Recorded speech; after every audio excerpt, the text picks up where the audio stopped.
Ассалому алайкум тамошобинони азизи ютуб канали Маъмур Азия. Имрӯз рӯзи якшанбе аст 23 январ 1000 рубли русӣ баробар ба 145 сомонӣ. Дар ин видео навор кардем говҳои гусоладору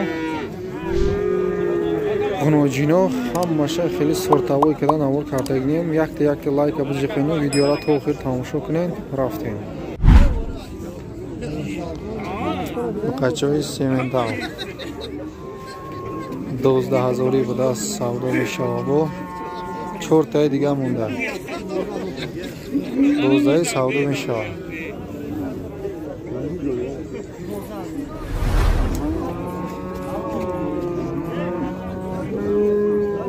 شیر میخواه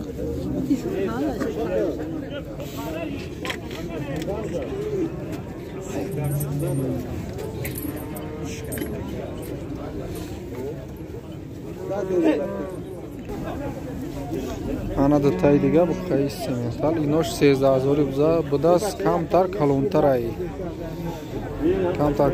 13000 савдо мешава. дуташа 12 додем мега.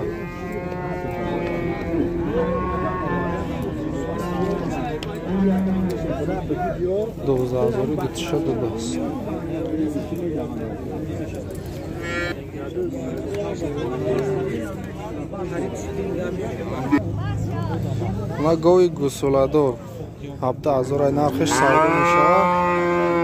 сеимзоид гусолаш буқачай гуноҷин 6-7 литр шир саҳару бега. бозор чанд кард? 14,000 бозор кардааст. 14 кардам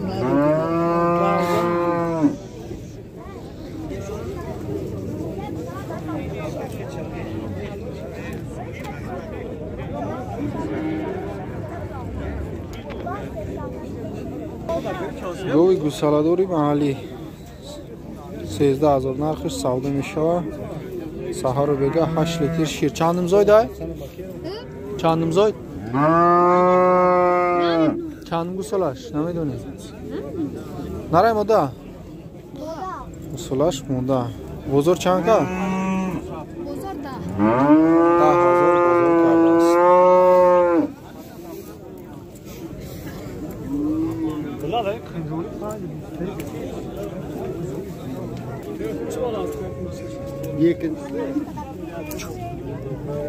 Yekime 4 mü? Govi gusolado. Qancha dediniz narxini? 12,5. 12,000 savdo meshava. Kerak. Gusolash bu qacha? Suti qancha bir kunda? 5 litr oldu. 5 litr shir saharu bega.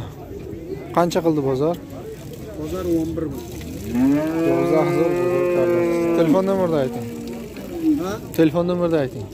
Telefon nomer 903 11 11 26 26 11. Xaridor bo'lsa zang yozing.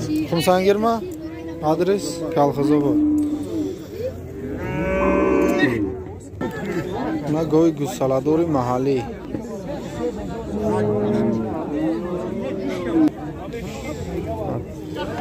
Yozda azora festa savdo meshava.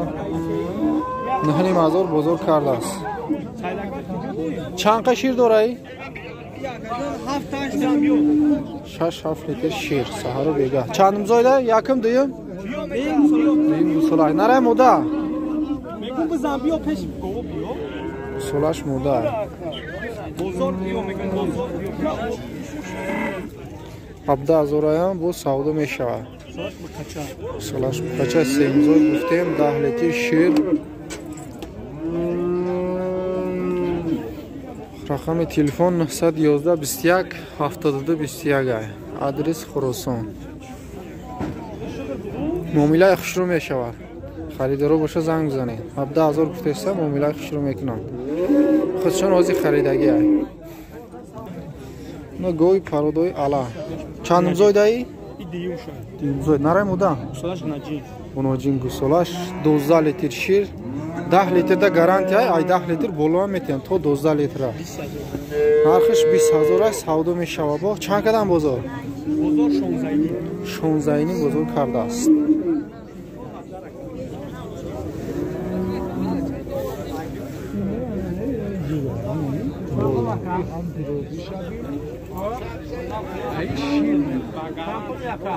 من گوی گوساله‌داری محلی 12000 бо савдо мекунам. як рӯза 6-7 литр шир. гусолаш буқача. гусолаш сеимзой дай. Sen solatına.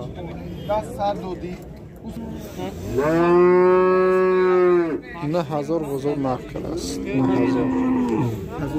نه گوی گوساله‌داری محلی دیمزوید. یکم زوید؟ یکم زوید گناجین. گوساله‌اش گناجینه 5-6 لیتر شیر سحر و بیگا. همین علفی خالی قطعی با کنجوره اگر بتیه ممکن بود بسیارتر بتیه. نهنیم هزارای نرخش سودا میشوه. 8300 بزرگ کرده است. همه گوه بینید.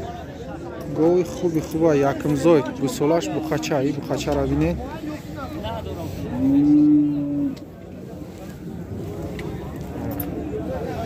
بچه میشیدگی آینده داره. چند قشیر داره اکا؟ 8 تا 9 تا سحر و بیگا. گوساله‌اش کلان شدگی.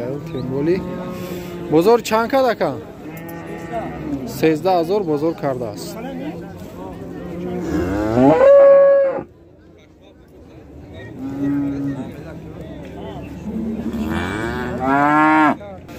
نه 104 71 44 47 نه خریدار باشه زنگ میزنم. اول پرسین که همین سودا شد یا نشد. ممکن که اوزی بفروشده. آدرس کجای اکا؟ خمسنگیر کالخزاباد نویای جلالدین بلخی. نه گناجینی فاربه قصیر بوده است. توی معرکه داشته باشین. گناجینی بهترینه برای گوشت. 8500 نرخش سودا میشوه با 72-73 بزرگ کرده است.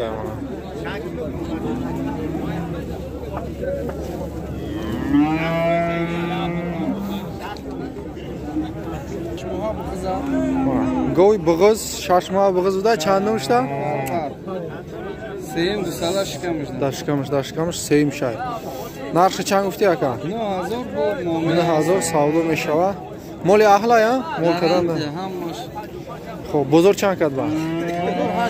8000 بزرگ کرده است. تلفن نمیرم بده یا کی سودا نشید ممکن 93 878 0107 نه خریدارو باشه زنگ میزنی. آدرس کجا اکا؟ گو آی خفوش.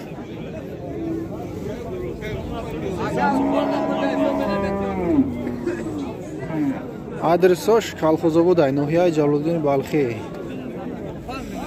نه گناجینی که وقتی به قراوی شمردگی 6200 گفته سودا میشود. 2 ساله بوده است.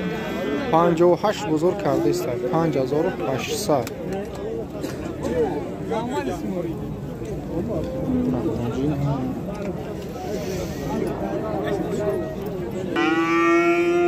گناجین برای مول کردن 8500 گناجینی فار به یک گناجینی قصیر بوده است. 8500 گفته است با سودا میشود. بزرگ چند کد اکا؟ چند؟ 81 8100 سوم بزرگ کرده است.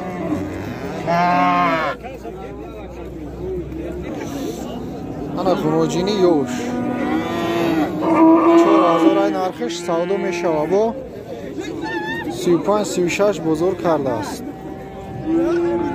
گناجینی آینده دار. پرودش هم خوبه. انشالله مالی خوب میشود.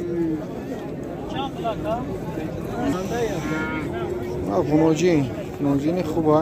ایشان همین روز چینده گرفته است. سورتوی را گرفته است همین روز. 5200 سودا می شود. 4200 بزرگ کرده است.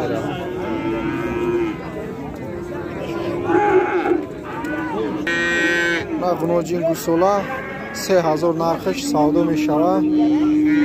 2500 بزرگ کرده است. Hamma